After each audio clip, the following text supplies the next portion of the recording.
Assalamualaikum warahmatullahi wabarakatuh. Baiklah, di sini saya dengan nama Deliana, NIM C1C0180, Fakultas Ekonomi dan Bisnis Universitas Jambi akan membahas mengenai aspek perilakuan pada perencanaan laba dan penganggaran, di mana anggaran sendiri diartikan sebagai proses perencanaan operasi keuangan suatu usaha menurut Karyoki, sedangkan menurut Navarin 2007, anggaran atau budget adalah suatu rencana keuangan periodik yang disusun berdasarkan program yang telah disahkan, dan anggaran merupakan rencana tertulis mengenai suatu organisasi yang dinyatakan secara kuantitatif dan umumnya diletakkan dalam satuan uang untuk jangka waktu tertentu.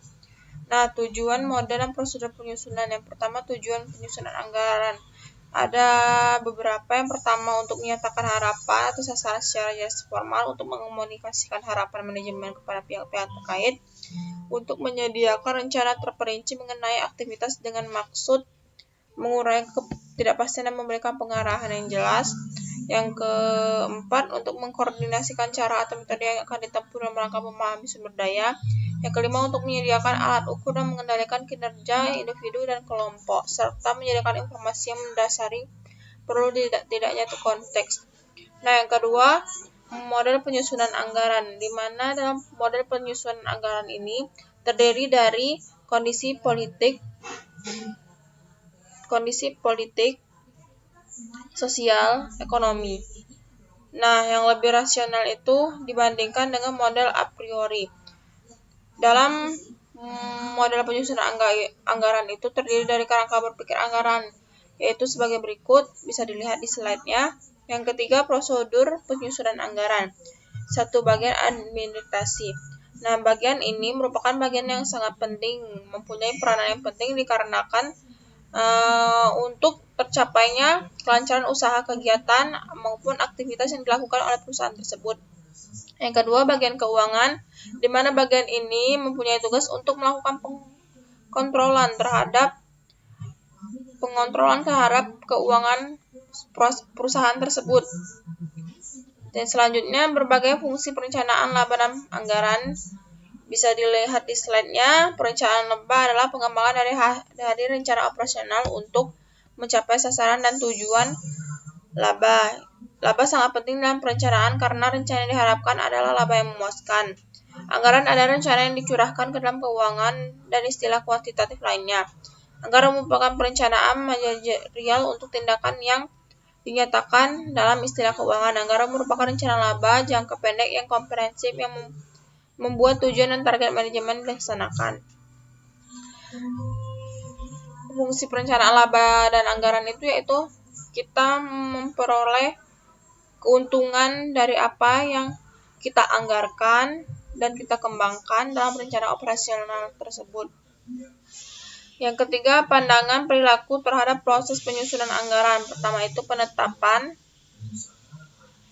Yang pertama penetapan, yaitu aktivitas perencanaan dimulai dengan menerjemahkan tujuan dari organisasi itu atau perusahaan tersebut. Yang kedua, implementasi, di mana implementasi ini digunakan untuk mengkomunikasikan antara tujuan dan strategi organisasi tersebut, serta untuk memotivasi orang tersebut dalam perusahaan tersebut.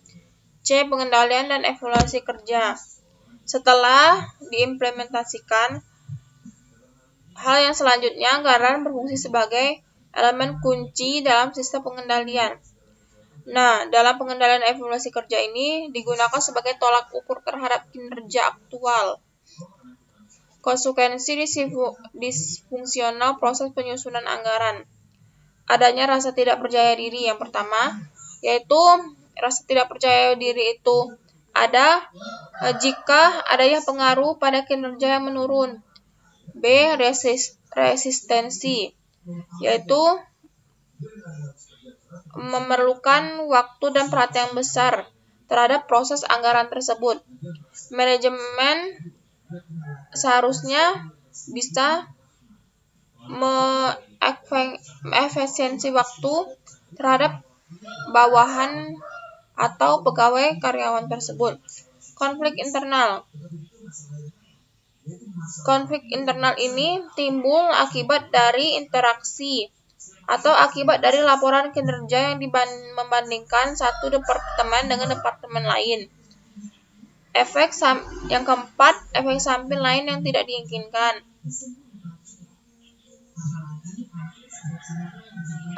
Ini pengaruhnya adalah terbentuknya kelompok informal kecil yang memang menentang tujuan anggaran tersebut. Kelompok ini biasanya dibentuk untuk melawan konflik internal dan tekanan yang diciptakan oleh anggaran tersebut. Oke, selanjutnya relevansi konsep ilmu pengetahuan dalam lingkungan perencanaan. Yang ada dampak dari lingkungan perencanaan.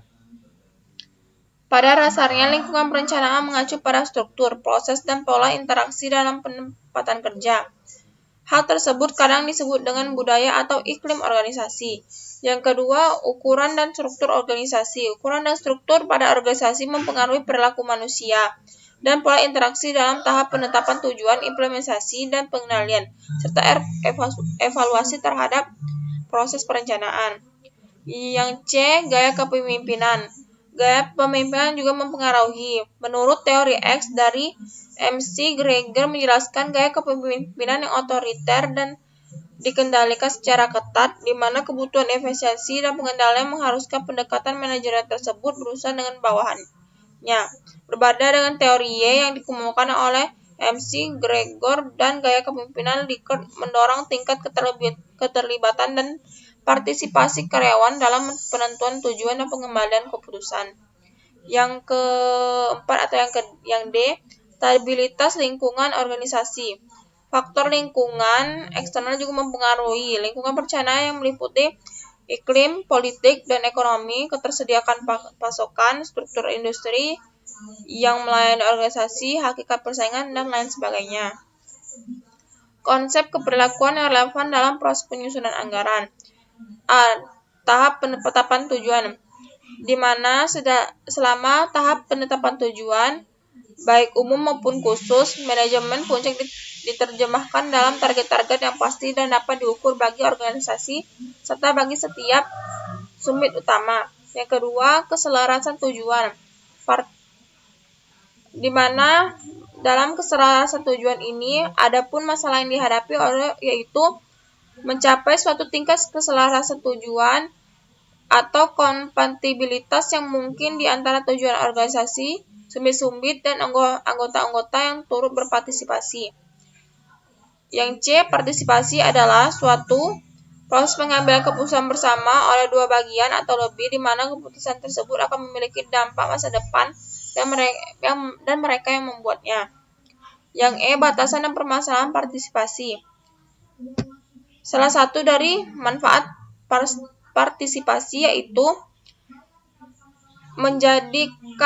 partisipan menjadi terlibat secara emosi dan bukan dalam pekerjaan mereka. Pada dasarnya, partisipasi dapat meningkatkan moral dan mendorong inisiatif. Yang E, batasan dan yang D, yang E, batasan dan permasalahan partisipasi. Bahkan dalam kondisi yang paling ideal sekalipun, partisipasi dalam penetapan tujuan mempunyai keterbatasan tersendiri. Karena proses partisipasi memberikan kekuasaan kepada para manajer untuk menetapkan hasil dari anggaran mereka. Nah, yang terakhir, slide yang terakhir, tahap implementasi dan tahap pengendalian dan evaluasi kerja. Di mana tahap implementasi ini mempunyai tujuan organisasi yang ditetapkan, yang terdiri dari pengomunikasian anggaran, kerjasama, dan koordinasi. Pengomunikasian itu bagaimana kita mengomunikasikan antara anggaran tersebut, apakah baik, apakah benar, atau ada permasalahan dalam anggaran tersebut. Yang kedua, kerjasama dan koordinasi. Hampir sama seperti yang tadi. Yang kedua, tahap pengendalian evaluasi kerja, yaitu tujuan yang dianggarkan jarang dicapai tanpa memantau kemajuan karyawan secara kontinu terhadap pencapaian tujuan mereka. Dalam tahap pengendalian evaluasi kinerja, kerja aktual dibandingkan dengan standar yang dianggarkan guna menentukan bidang-bidang permasalahan dalam organisasi tersebut dan menyarankan tindakan yang sesuai untuk memperbaiki kinerja yang di bawah standar. Demikian yang dapat saya sampaikan. Terima kasih.